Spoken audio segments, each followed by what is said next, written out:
محمد مصطفیٰ و بعد اللہ الصالحین استفاء اما بعد. آج جو ہم پیش کرنے جا رہے ہیں وہ ہے بہت ہی مشہور احادیث کا مجموعہ جو چہل حدیث بھی کہلاتا ہے، اور عربی میں اس کا نام ہے دین مبین فی الاربعین. بسم اللہ الرحمن الرحیم. ولو انی ولو آیا بشارت تبلیغ دین پر. یہ موضوع ہے آج کا، بشارت تبلیغ دین پر. ہم نے ایک مذہبی ویب سائٹ پر سوال دیکھا کہ تبلیغ واجب ہے یا فرض، یعنی 1500 سال ہونے کو آئے قوم کو یہ تک نہیں معلوم کہ تبلیغ کیا ہے. کتنے بھولی ہے قوم ہماری، شاید وہی سمجھتی ہے کہ یہ کام صرف تبلیغی جماعت کے ذمے ہے اور مسلمان اس سے مستثنی ہیں، جبکہ اللہ سبحانہ وتعالیٰ نے شروع میں ہی سورہ والعصر نازل فرما کر بتا دیا تھا کہ تمہیں کیا کیا کام انجام کرنا ہے. اس میں وقت کی قسم کھا کر یہ فرمایا کہ وہ سب خسارے میں ہیں جو اپنا وقت ان کاموں کے سوا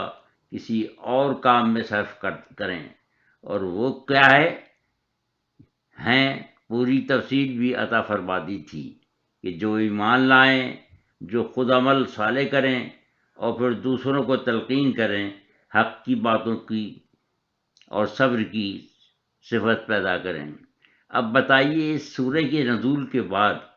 کیا بات باقی رہ گئی ہے تھی جو وضاحت طلب تھی؟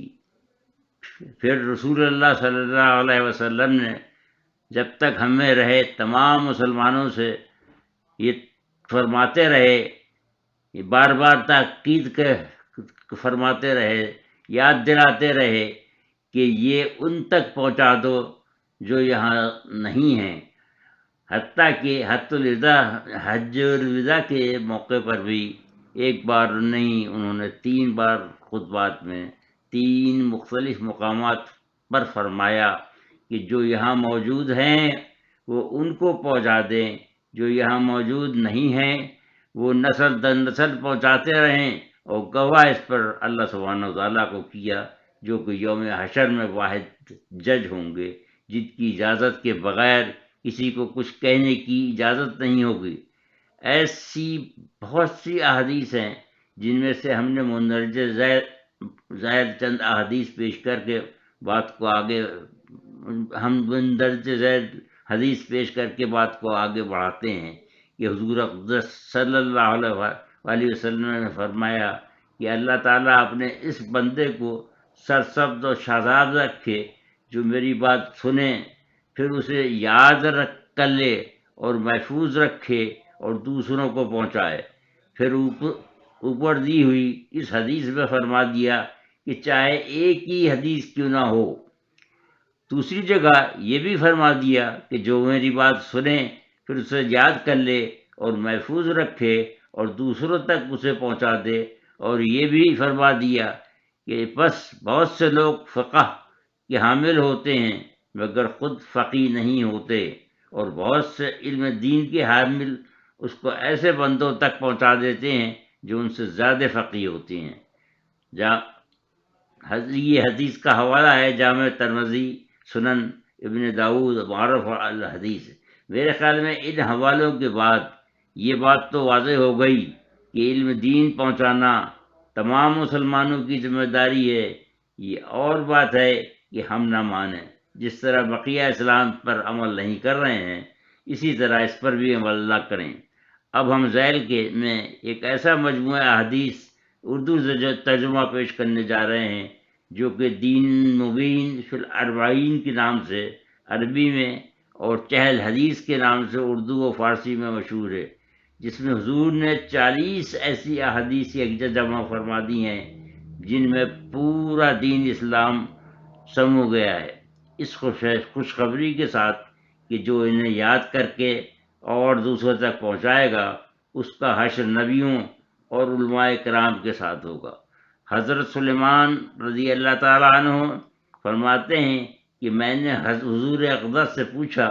کہ وہ 40 حدیث کیا ہیں جن کے بارے میں جو ان کو یاد کر لے جنت میں داخل ہوگا۔ حضور نے ارشاد فرمایا کہ تو اللہ پر ایمان لا، یہ پہلی حدیث ہے، تو اللہ پر ایمان لائے اور آخرت کے دین پر اور فرشتوں کے وجود پر اور سب آسمانی کتابوں پر اور تمام انبیاء علیہ السلام پر اور مرنے کے بعد دوبارہ زندگی پر اور تقدیر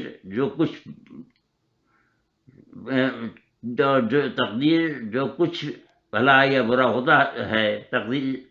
تقدیر کو یاد رکھ، جو کچھ بھلا یا برا ہوتا ہے سب اللہ ہی کی طرف سے ہے، اور گواہی دے اس پر کہ اللہ کے سوا کوئی معبود نہیں ہے اور محمد صلی اللہ علیہ وآلہ وسلم اللہ کے سچے رسول ہیں، اور ہر نماز کے وقت کامل وضو کر کے نماز قائم کرے۔ یہاں کامل سے وضو سے مراد وہ کہلاتا ہے جس میں آداب مستحبات کی رعایت رکھی گئی ہو۔